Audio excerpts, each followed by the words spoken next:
లేదండి, only first class to 5th class వరకు.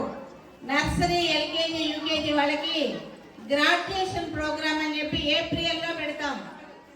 UKG పిల్లలు ఫస్ట్ క్లాస్ కు ప్రమోట్ అయ్యే సందర్భంలో వాళ్ళకి సర్టిఫికేట్స్ ఇచ్చి వాళ్ళకి కోడ్లు వేసి వాళ్ళకి సపరేట్ గా ఒక ప్రోగ్రామ్ పెడతాం. ఆ ప్రోగ్రామ్ తో పాటే నర్సరీ, ఎల్కేజీ వాళ్ళకి కూడా పెడతాం.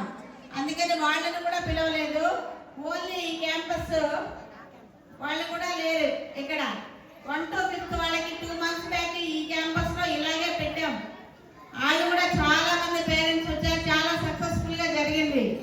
ఆ క్యాంపస్ వాళ్ళకి పెట్టలేదని చెప్పి ఈ రోజున డివైడ్ చేశాం. ఎందుకంటే మనకి పెద్ద గ్రౌండ్ లేదు, అందరినీ ఒకేసారి పిలుద్దామంటే నైట్ పెట్టాలి. నర్సరీ నుంచి 10th క్లాస్ వరకు నైట్ పెట్టామనుకోండి, ఏదైనా హాల్ బుక్ చేయాలి, లేదా ఎక్కడన్నా యార్డ్ లోనో ఎక్కడన్నా పెట్టాలి. ఇదంతా ఇబ్బంది అవుతుందని చెప్పి పిల్లలు పేరెంట్స్ చక్కగా చూసుకుంటారు వాళ్ళ పెర్ఫార్మెన్స్. ఇట్లా లిమిటెడ్ గా పెట్టేస్తే ఫస్ట్ క్లాస్ నుంచి 5th క్లాస్ వరకు మార్నింగ్, అట్లాగే ఆఫ్టర్నూన్ 6th క్లాస్ నుంచి 8